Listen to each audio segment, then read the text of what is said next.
Welcome to our 2021 Remembrance Day ceremony. At this time, we would like to acknowledge a Treaty 7 territory, the ancestral and traditional territory of the Blackfoot Confederacy, Kainai, Pagani, and Siksika, as well as Tsuut'ina and First Nation and Stoney Nakoda First Nation. We acknowledge the many First Nations, Meitl, and Inuit whose footsteps have marked these lands for generations. We are grateful for the traditional knowledge keepers and elders who are still with us today and who have gone before us. We recognize the land as an act of reconciliation and gratitude to those whose territory we reside on or visiting.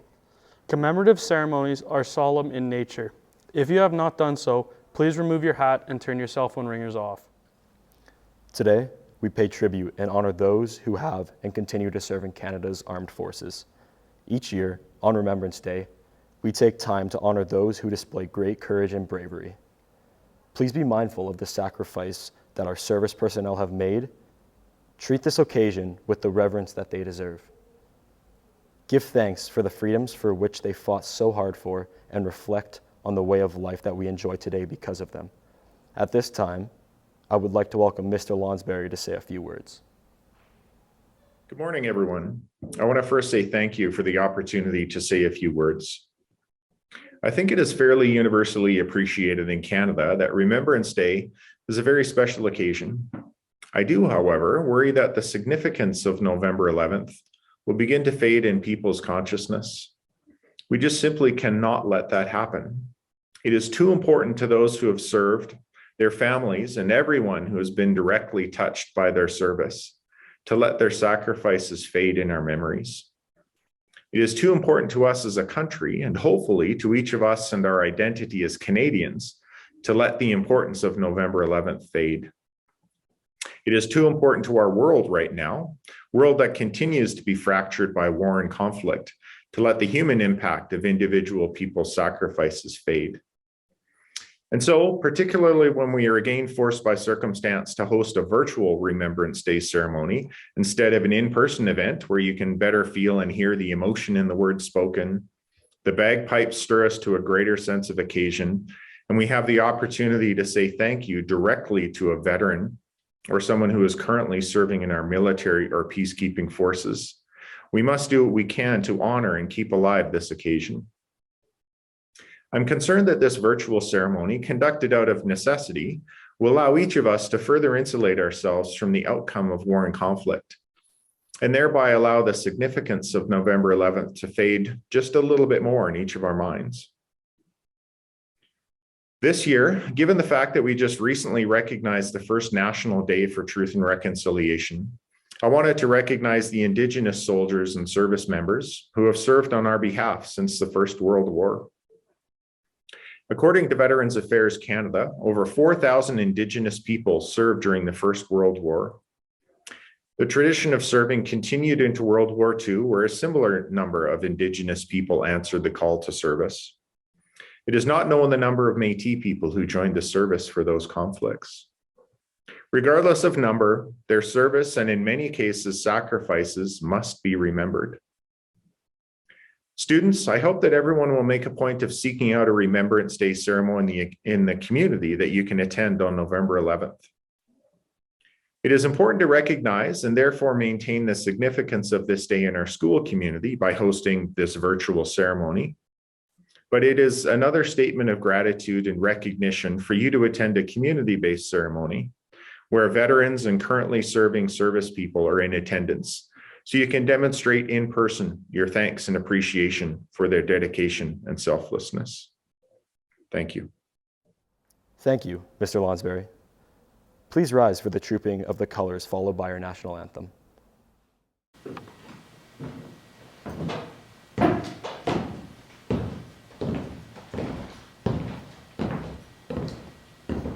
True, halt.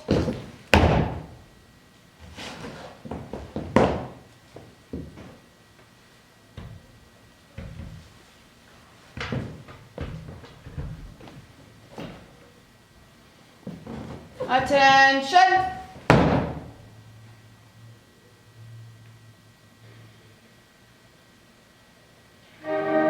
Salute.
Dismissed.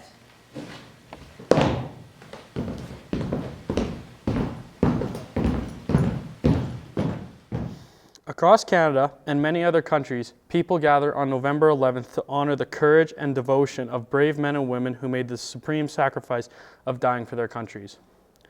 The hostilities of the First World War ceased on November 11th, 1918 at 11 a.m., the 11th hour of the 11th day of the 11th month. The following year marked the first observance of a remembrance to honor those who died and give thanks for the sacrifices for those who came back from serving their country. Since then, Canadians have fought in other wars, and many have given their lives so that we might enjoy the freedoms today. Canadians of all ages continue to serve across the globe as soldiers and peacekeepers alike. While war and conflict surge on, women and men continue to sacrifice themselves and their quality of life to ensure our freedom, safety, and our country's future. The selfless actions of so few continue to touch and impact the lives of each and every Canadian, including all of us here today. I'd like to introduce to you someone who is near and dear to my heart. This is my stepdad, Jim Meitl. Jim, can you tell us about your service in the military? Sure. I am a U.S. citizen and a Canadian citizen, and so I served in the U.S. Navy for 4 years. I went in when I was 20 years old. Back when I was 20 years old, you could get drafted into the Army, and you had to serve 2 years. Or you could join the Navy or the Air Force, and you would go in for 4 years. So there were a lot of guys that were being killed in Vietnam at that time, and I chose to join the Navy and go in for 4 years. And so I joined when I was 20 years old, and that was 1968. And I can tell you about what I went through. I lived in a small town in northwest Kansas, and the very first time I was on an airplane was to fly to San Diego to go to boot camp. And that, that lasted 2 or 3 months. But at the end of boot camp, you take a whole series of tests and aptitudes, and that's figure out what rate you would come out of boot camp as. So you'd try to learn the Morse code as fast as you can, or you would take tests on how far things were in the distance and that sort of thing. And we really didn't know what all this meant. We were just going through tests day after day. At the end of the test, they said, okay, you're going to become a radarman. And after a year, I was assigned to my ship, which was the USS Coral Sea.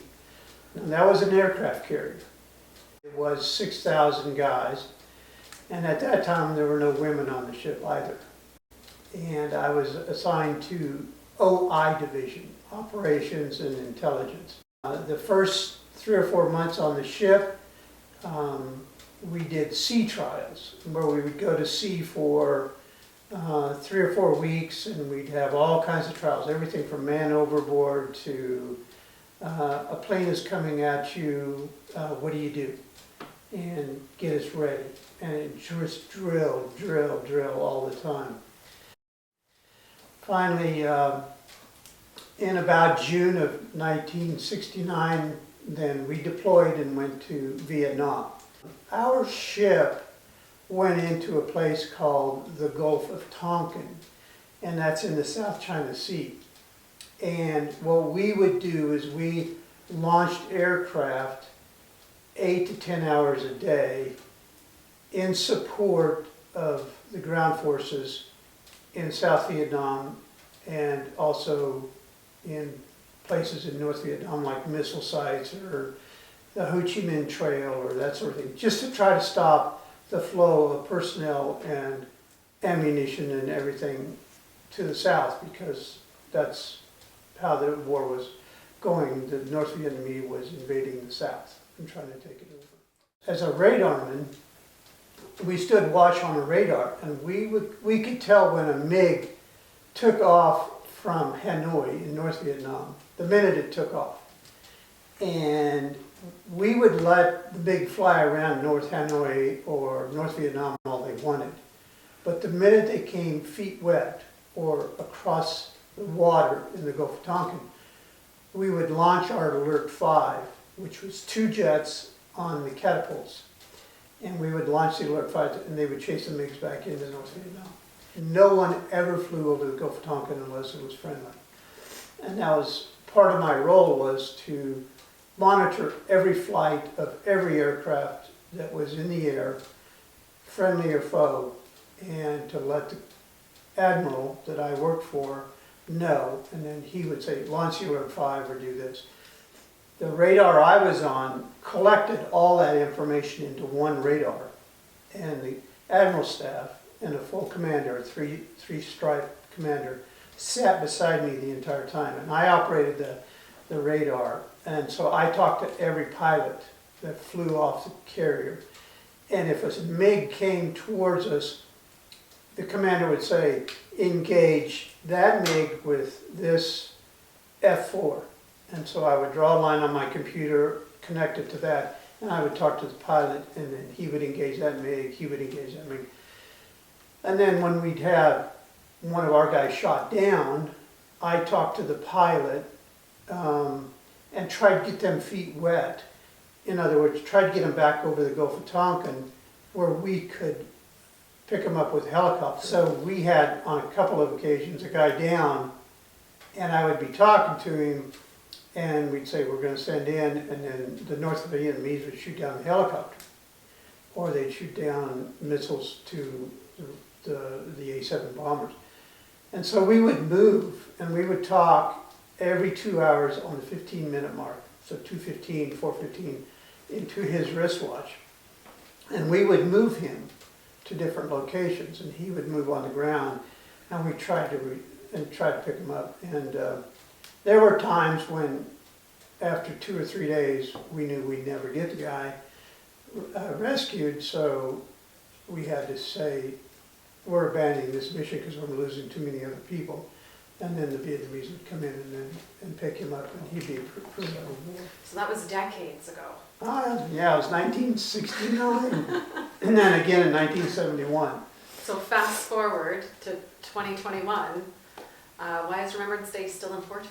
Well, I think it's important not only for, I'm a U.S. citizen, and that was the Vietnam War, but Canadians have always, if you've ever heard the term, punched above their weight. They've always fought and were given the task of some battles that literally other people just couldn't do. In World War I, Vimy Ridge. I mean, the Canadians, against all forces and incredible machine gun fire, took Vimy Ridge, which was stalemated for years because it was trench warfare. And the Canadians took Vimy Ridge and started the end of World War I. In World War II, when you had D-Day, of the 4 beaches that D-Day invasion happened in Normandy, the Canadians had Juno Beach, which was one of the, right in the middle of the whole beach where people landed. And they had to go in and take all these small towns and the city of Caen, and they did some pretty amazing things. They went up against, in one place in Caen, they went up against 45 Panzer tanks and artillery, and they didn't have near as much, and they stopped the entire Panzer division from taking the small town, which stopped the Germans from being able to push us back into the sea. So Canadians have always punched above their weight and done incredible work. And there are individual stories of Canadians in the Boer Wars, in World War I, in World War II, in Afghanistan, and everywhere. And their stories aren't being told. And I just think it's important that people remember the valor and the courage that Canadians have shown time and time and time again. And their stories just aren't being told enough. And so that's why I think Remembrance Day is very important.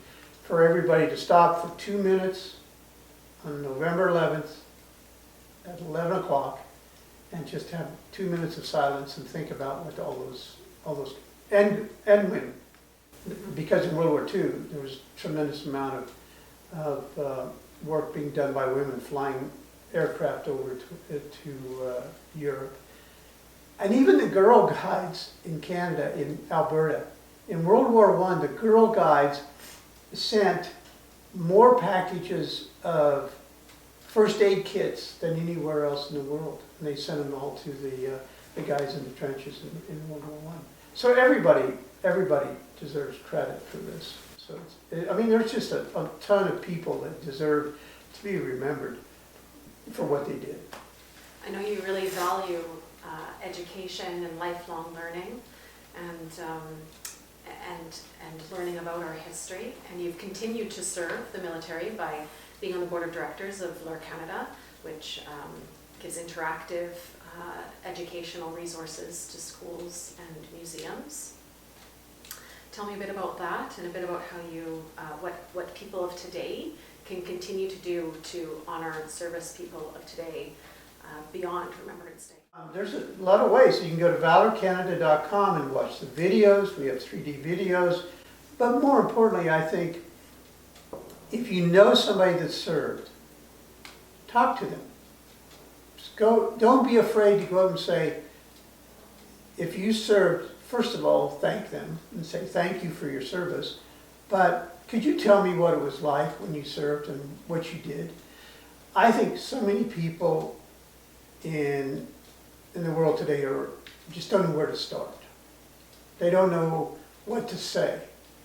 And I remember going to the Vietnam Memorial in Washington, D.C., and a classroom of kids came up, and I was looking for a name of one of my friends who was killed.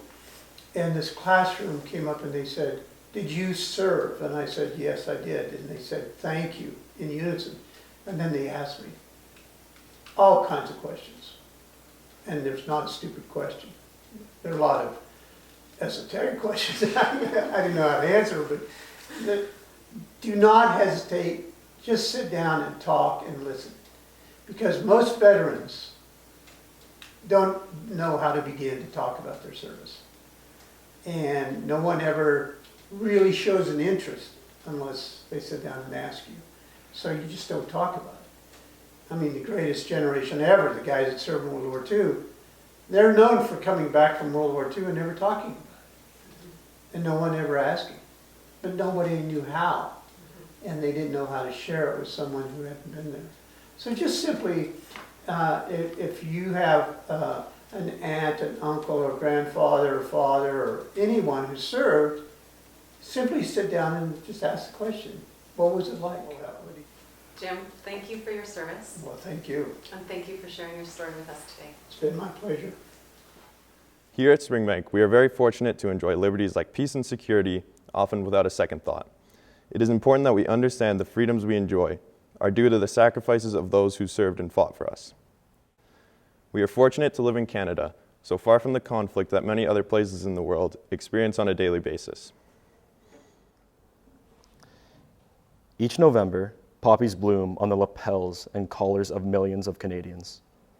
According to the Legion, the significance of the poppy can be traced back to the Napoleonic Wars in the 19th century, over 110 years before being adopted into Canada. Records from that time indicate how thick poppies grew over the graves of soldiers in the area of Flanders, France. Fields that have been barren before battle exploded with the blood-red flowers after the fighting ended. During the tremendous bombardments of war, the chalk soils became rich in lime from rubble, allowing the papaver Rhys to thrive. When the war ended, the lime was quickly absorbed and the poppy began to disappear again.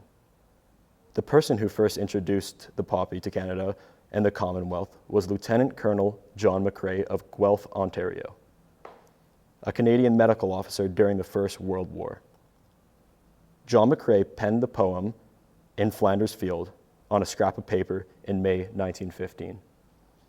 Following the death of a fellow soldier, Alexis Helmer, little did he know that those 13 lives would become enshrined in the hearts and minds of all who would wear them. John McCrae's poem was published in the Punch magazine in the December of the same year. Every year we read In Flanders Field so that we may never forget the sacrifices that were made for us.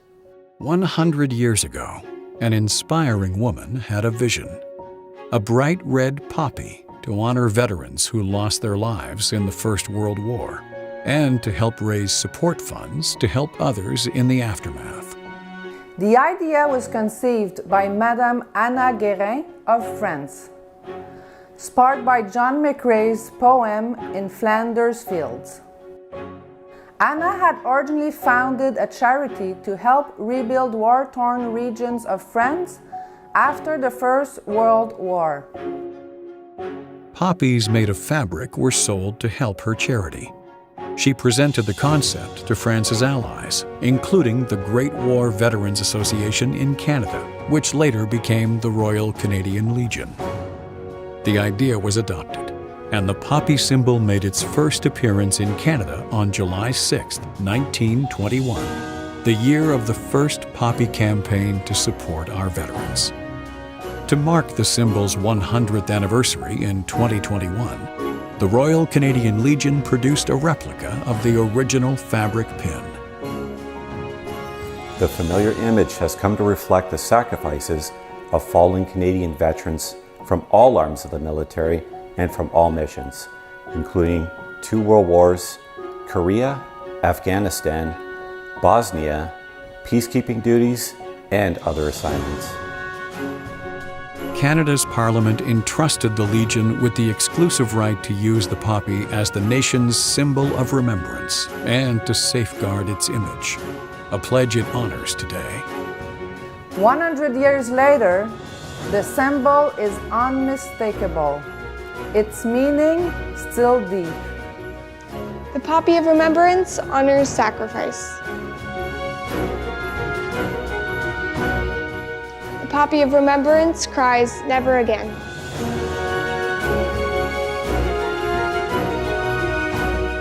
The poppy of remembrance reflects solace and support.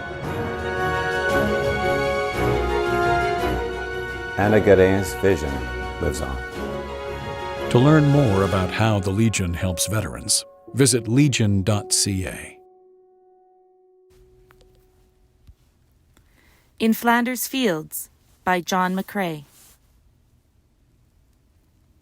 In Flanders Fields the poppies blow, between the crosses row on row that mark our place. And in the sky the larks still bravely singing fly, scarce heard amid the guns below. We are the dead. Short days ago we lived, felt dawn, saw sunset glow, loved and were loved, and now we lie in Flanders Fields. Take up our quarrel with the foe.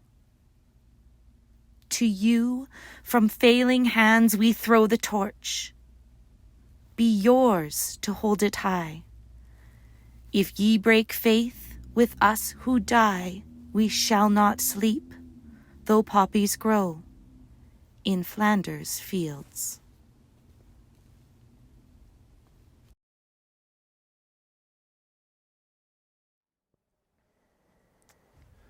The poem For the Fallen by Lawrence Binyon was written in 1914.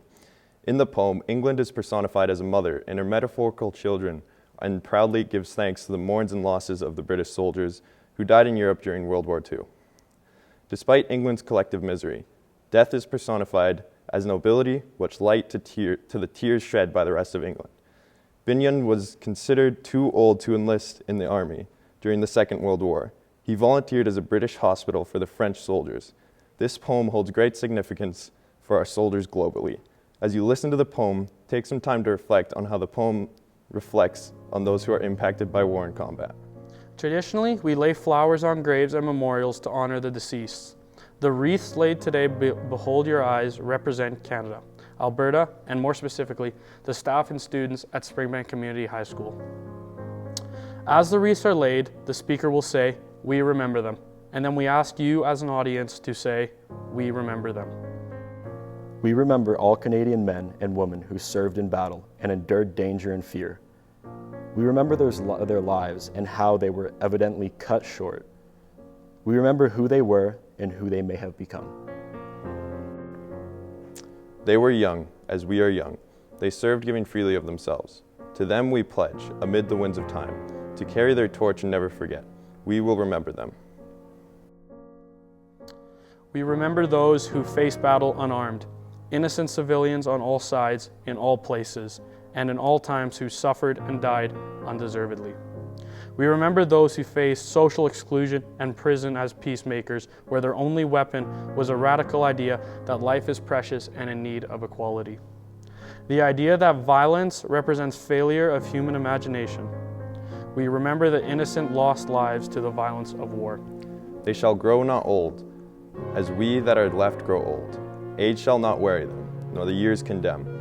At the going down of the sun, and in the morning, we will remember them. We remember those still living with the traumatic memories of the war. The children that were taken from their mother's arms and forced into battle. We remember those who had good faith in keeping peace around the world and wish for the people they guard to be kept safe. We are grateful for the free democracy we live in and those who fought to make it happen in Canada. They were young, as we are young. They served, giving freely of themselves. To them we pledge, amid the winds of time, to carry their torch and never forget. We will remember them.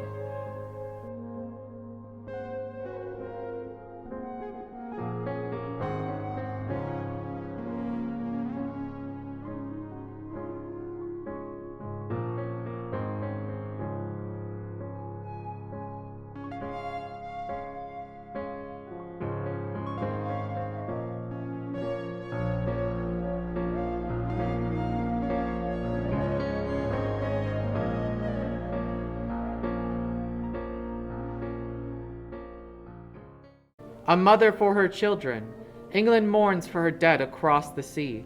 Flesh of her flesh they were, spirit of her spirit, fallen in the cause of the free.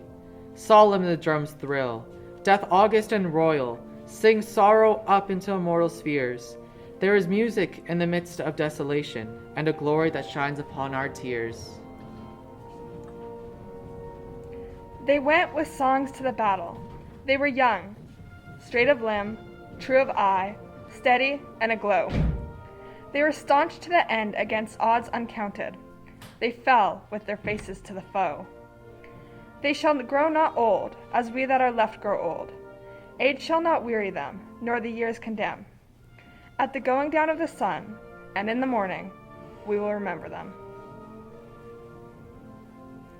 They mingle not with their laughing comrades again. They sit no more at familiar tables of home. They have not lot in our labor of the daytime. They sleep beyond England's foam. But where our desires are and our hopes profound, felt as wellspring that is hidden from sight, to the innermost heart of their own land they are known, as the stars are known to the night. As the stars that shall be bright when we are dust, moving in marches upon the heavenly plain, as the stars that are starry in the time of our darkness, to the end, they will remain. 2 minutes of silence is held each year on Remembrance Day to pay tribute to all those who died while serving for their country. The first 2 minutes of silence was held in Cape Town, South Africa on December 14th, 1918. The following year, King George V, on November 7, invited all of his people to perpetuate the memory of the Great Deliverance and those who laid down their lives to achieve it. Please stand for the last post, played by Piper Hughes, followed by the 2 minutes of silence.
As this ceremony comes to a close, we ask that you take the time to reflect on the meaning of the poppy, Remembrance Day, and how our actions hold significance to those around us. Tomorrow, on Remembrance Day, we encourage you to take the time to attend a local ceremony, live or virtually, to show our respect for those who have died in combat, those who return, and those who are still fighting. Thank you for attending, lest we forget.